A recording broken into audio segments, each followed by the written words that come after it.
Lost Spring Stories of Stolen Childhood.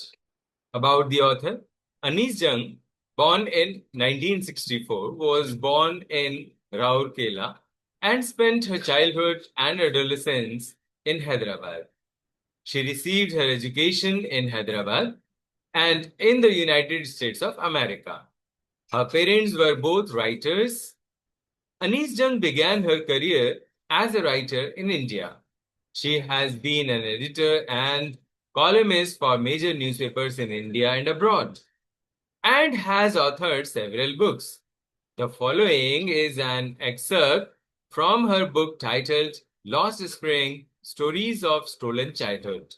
Here she analyzes the grinding poverty and traditions which condemn these children to a life of exploitation. Sometimes I find a rupee in the garbage. Why do you do this? I ask Saheb. Means the narrator is asking Saheb. Saheb is the boy whom I encounter. Encounter means meet. Every morning, scrounging. Scrounging means searching for gold in the garbage dumps of my neighborhood. Saheb left his home long ago, set amidst the green fields of Dhaka. His home is not even a distant memory. So he was not even to memorize his home. There were many storms that swept away their fields and homes, his mother tells him. So that is why they left looking for gold in the big city where he now lives. So I had nothing else to do, he mutters. Mutters means speaks unclearly, looking away. So he was not concerned to the author. Go to school, I say glibly, means lightly, without any concern, realizing immediately how hollow the advice must sound. She realized that it was not that followable uh, advice, means not practical. So there is no school in my neighborhood. When they build one, I will go. If I start a school, will you come? I ask, half joking. Yes, he says, smiling broadly.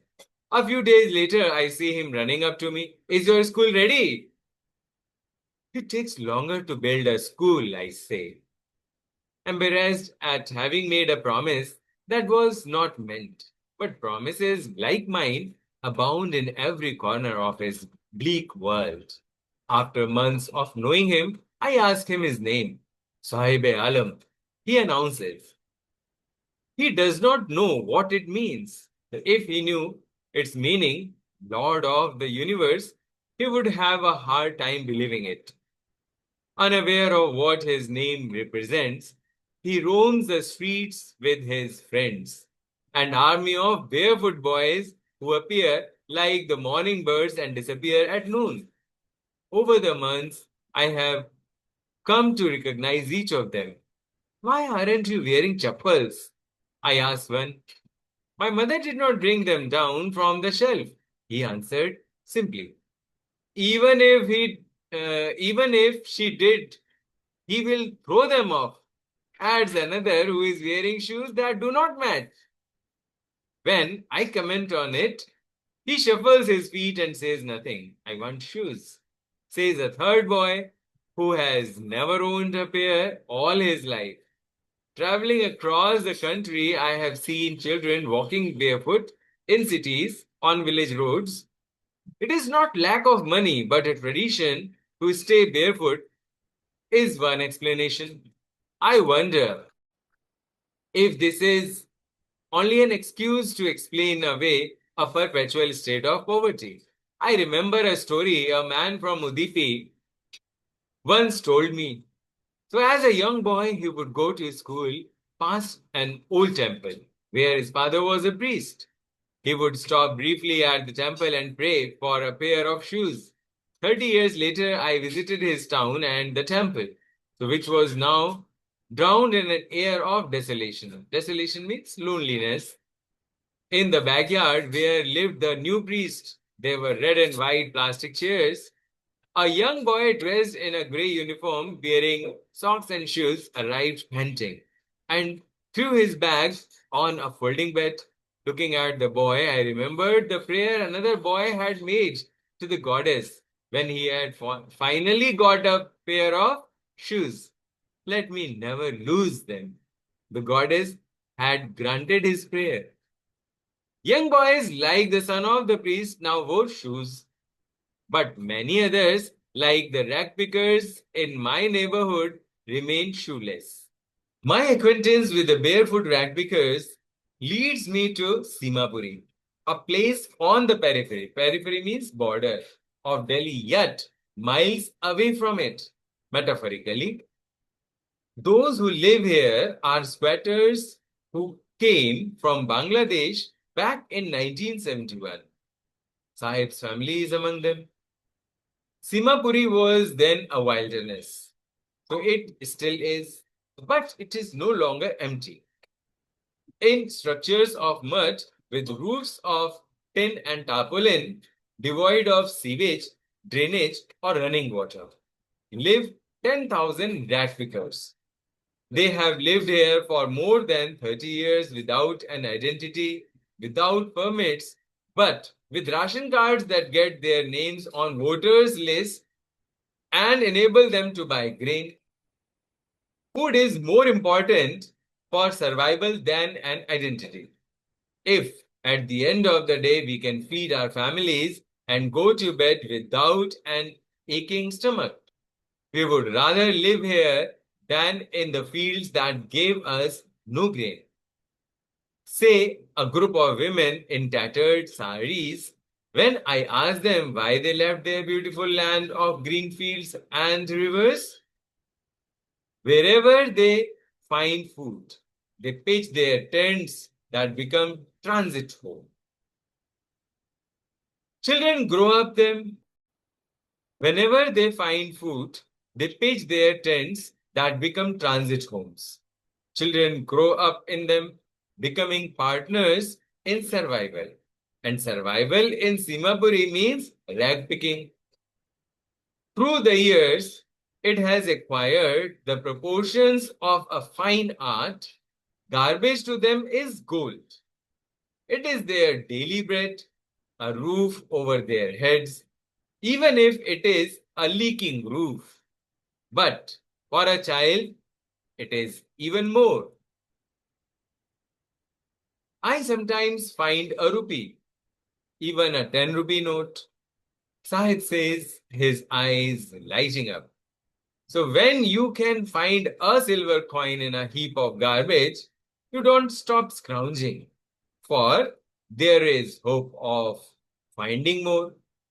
It seems that for children, garbage has a meaning different from what it means to their parents. For the children, it is wrapped in wonder. For the elders, it is a means of survival. One winter morning, I see Saheb standing by the fence gate of the neighborhood club, watching two young men dressed in white playing tennis. I like the game, he hums, content to watch it standing behind the fence. I go inside when no one is around, he admits. The gatekeeper lets me use the swing. Sahib too is wearing tennis shoes that look strange over his discolored shirt and shorts.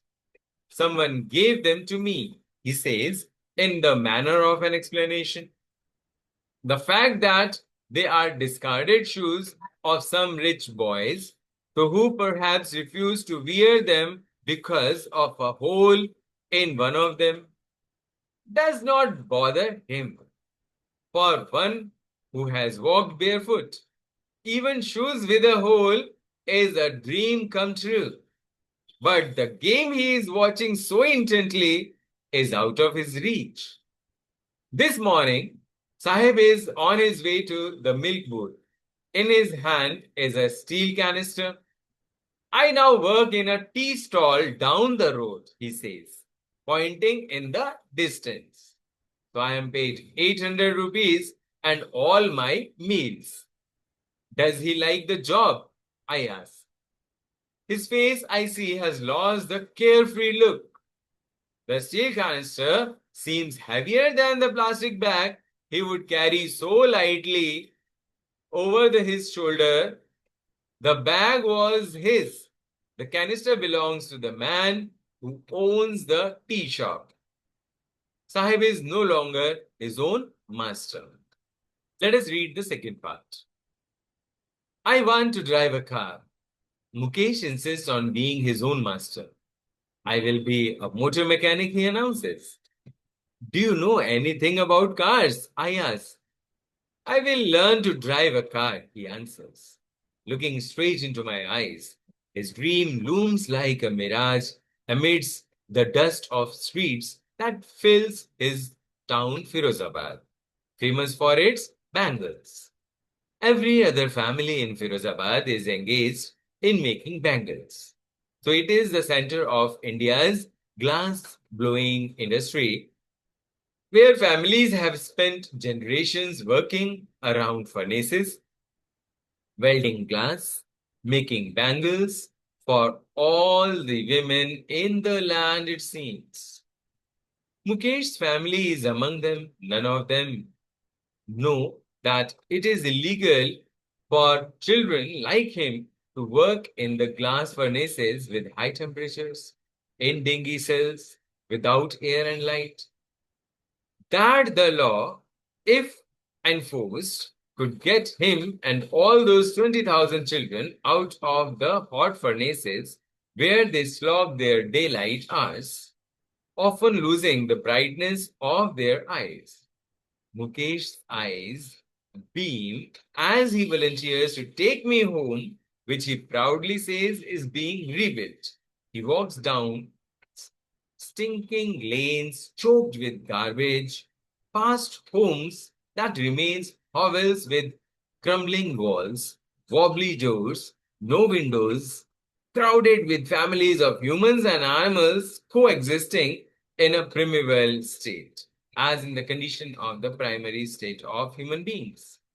He stops at the door of one such house, bangs a wobbly iron door with his foot, and pushes it open. He enters a half-built shack. In one part of it, thatched with dead grass, it is a firewood stove over which sits a large vessel of sizzling spinach leaves. On the ground, in large aluminum platters, are more chopped vegetables. A frail young woman is cooking the evening meal for the whole family. Through eyes filled with smoke, she smiles. She is the wife of Mukesh's elder brother. Not much older in years, she has begun to command respect as the Bahu, the daughter-in-law of the house. Already in charge of three men, her husband, Mukesh, and their father. When the older man enters, she gently withdraws behind the broken wall and brings her wheel closer to her face. As custom demands, daughters in law must wheel their faces before male elders. In this case, the elder is an impoverished bangle maker. Despite long years of hard labor, first as a tailor, then a bangle maker, he has failed to renovate a house, send his two sons to school. All he has managed to do is teach them what he knows, the art of making bangles. It is his karam, his destiny, says Mukesh's grandmother, who has watched her own husband go blind with the dust from polishing the glass of bangles. Can a God given lineage ever be broken? She implies.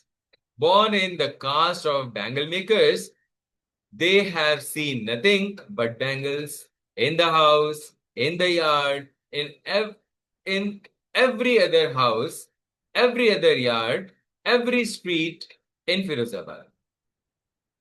Spirals of bangles, sunny gold, paddy green, royal blue, pink, purple, every color born out of the seven colors of the rainbow, lie in mounds in unkempt yards, are piled on four-wheeled handcarts pushed by young men along the narrow lanes of the shanty town. And in dark hutments next to lines of flames of flickering oil lamps sit boys and girls with their fathers and mothers welding pieces of colored glass into circles of bangles. Their eyes are more adjusted to the dark than to the light outside. So that is why they often end up losing their eyesight before they become adults. Savita, a young girl in a drab pink dress, sits alongside an elderly woman, soldering pieces of glass as her hands move mechanically like the tongs of a machine. She helps make bangles. Okay, so I wonder she knows the sanctity of the bangles she is helping in making. So it symbolizes she does not know that how important these bangles are, which she is helping in making. So it symbolizes an Indian woman's suhag, auspiciousness in marriage.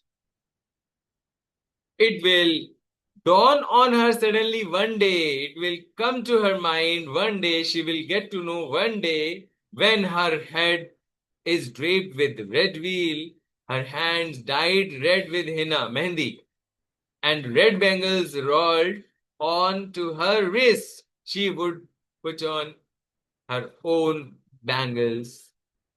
She will then become a bride, like the old woman beside her who became one many years ago. She still has bangles on her wrist, but no light in her eyes.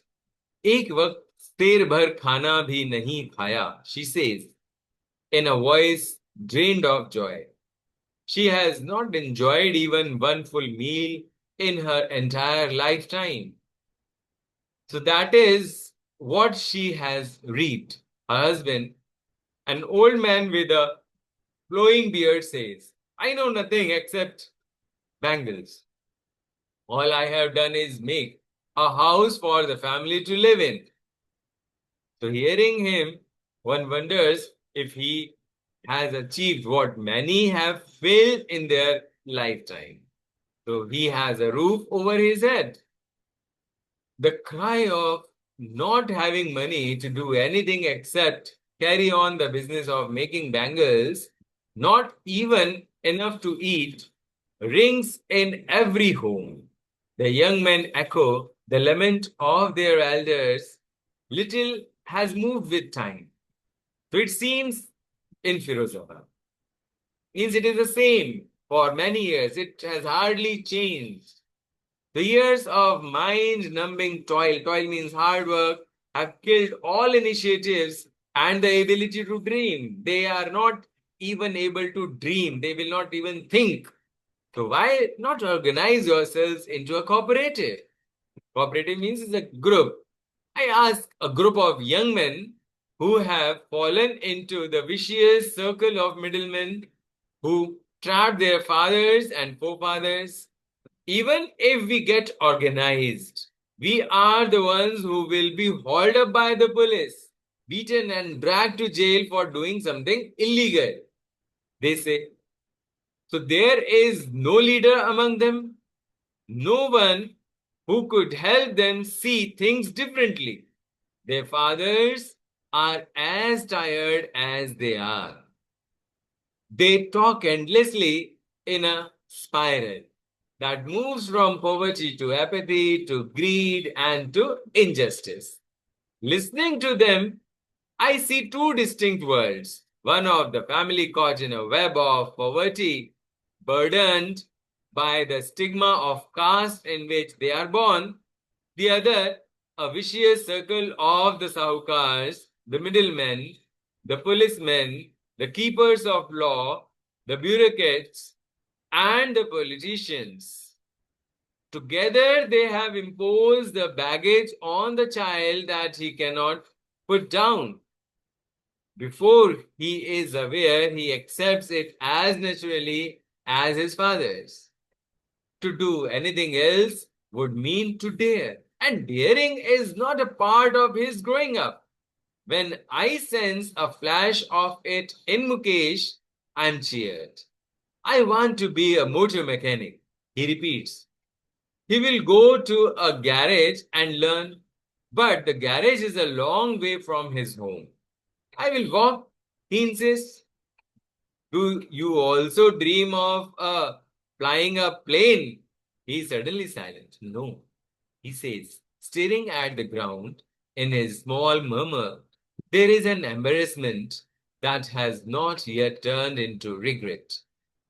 He is content to dream of cars, not of planes, that he sees hurtling down the streets of his town. Few airplanes fly over Firozabad.